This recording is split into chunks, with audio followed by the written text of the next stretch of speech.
So one of the things that we're going to work on while we're waiting for the computer to get here is upgrade.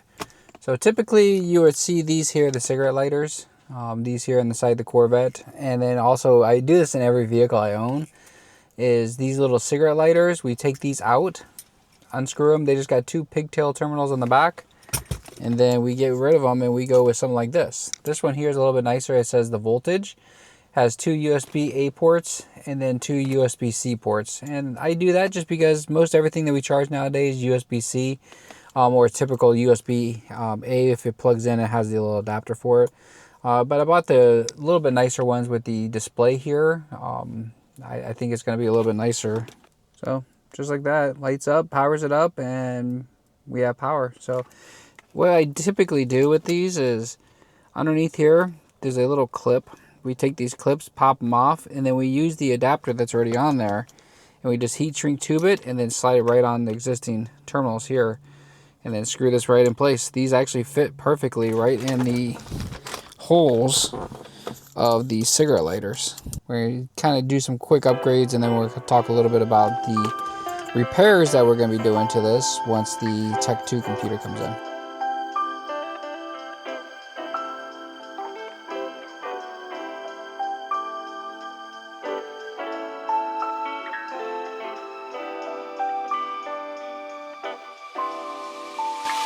This, because I'm pretty sure this isn't working.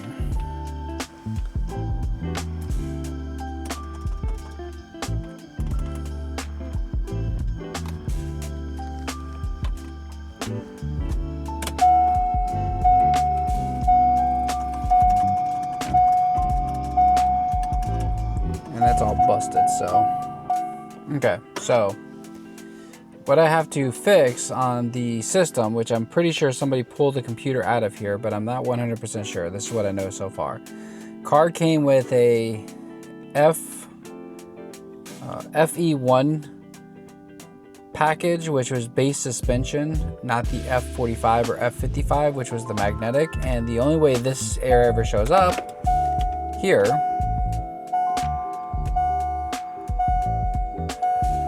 door jar. Shocks inoperable. Service ride control. Service engine soon. That's just the check engine light, which I know that's an O2 sensor. But that system there is tall tale sign. Probably somebody's changed the BCM at one point and never flashed it or took the RPO code out of this. Most everybody takes the RPO code out of this already because the suspension for changing this to a OEM system, which is the magnetic, which this is not, it's super expensive. So most everybody programs those out. That's why we have a Tech 2 computer coming, so that we can program some of that stuff out, because we will no longer be using the magnetic ride suspension and we'll be using more of the just base coilovers that we will be putting in here. So once that gets here, then we'll get that programmed out and we'll do a little tutorial of how we're going to do all that stuff. But for right now, I'm going to pull some of these controls out and we're going to try to take a look at some of this and see why the AC display is not working, as well as the changing out the Pioneer deck for the Kenwood deck and popping CarPlay into this, because I do plan on taking this on some trips and going and enjoying some of the United States in it. So, and plus I got to clean up all this crap over here. So cool. Yeah. Somebody changed the aftermarket center console too, so it's got the double DIN, which was kind of nice because a lot of people just cut it. So somebody spent some time putting the correct one in here. So yeah.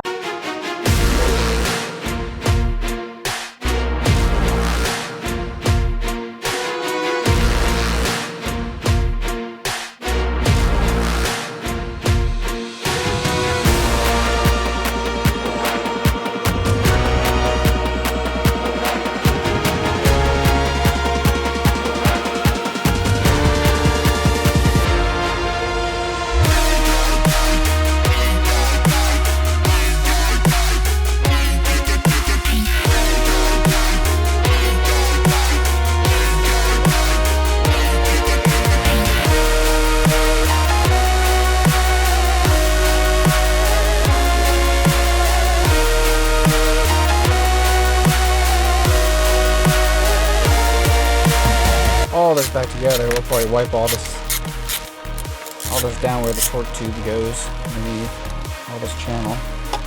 Clean all this up really good so when we put it all back together, we don't have all this crap in it. It looks burnt.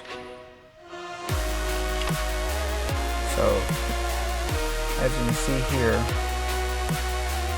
looks like it's been burnt. So most likely the screen's probably fried. So it looks like I might be ordering a new one of these. Okay, so we just got inside. I was thinking we were just gonna order this bad boy, the AC control. After looking at it, $600 to $1,000 on some of these AC controls. That's not gonna work for us. So looking at the forums online, I think I'm gonna add on to this video and add this. So this is future Kenny talking back to previous Kenny, and yeah, inside here there's some resistors, and they're talking about the resistors that actually control the display here. So they're talking about how when over time they get brittle, they get loose, that kind of stuff, don't make a good connection. So we're going to take this apart and we're going to try to resolder them and see if we can fix that remedy. And then while we're at it, might as well try to fix this piece of plastic that came off from the brittleness, and yeah, try to save ourselves about $600. So this is a little bit different than the photo I saw for the other one. So these resistors here is what the guy was talking about. We got to resolder each one of these. So basically, let me try to get in there.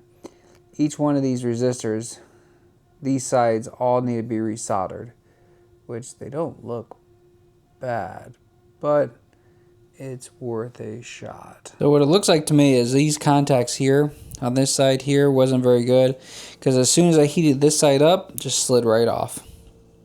And it shouldn't be doing that. If the contacts on both sides are working like they are, like the contact pads have a good solder on them, it should not be doing that. So we're gonna hit them with just a little bit of solder. That right there is what it should be doing. Except this is a really cheap solder. Usually use a heat surface heat gun to heat all this up and resolder all this. But I don't have that, so we're going to use this. And like I said, just a dab of solder on there goes a long way. And all you're doing is you're heating the pad back up and you're resoldering just a little bit of that solder back to the resistor. No, my luck, this is not going to fix it, because I usually don't have the best of luck when it comes to some of this stuff. But it's worth a shot.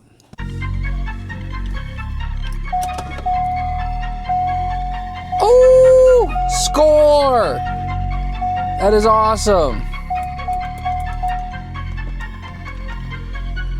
Thank you, C5 Forum. That was an awesome tip. Like, so those 5 resistors on the back fixed the screen. So awesome. Now, because I was waiting to order this new piece, I'm just gonna get this all put back together now.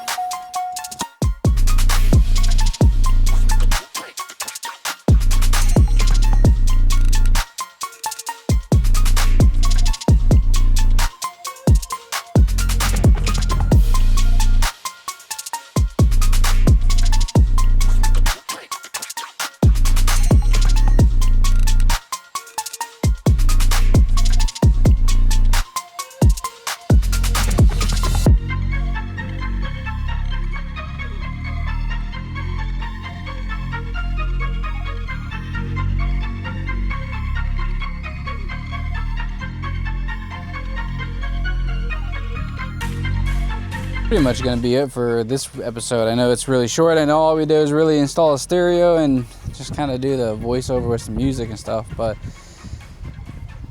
as we start working towards this, we are going to be modernizing this Corvette here with what the 21st century, 2025, 2026 going into now. We're going to modernize it with a little few things. Like I said, we got the USB chargers and we have the CarPlay now installed into it for like longer trips and stuff, which we all pretty much use, either Android Auto or CarPlay. So yeah, maybe we'll start a podcast and see what we can come up with and go from there. So see you guys on the next piece. Peace.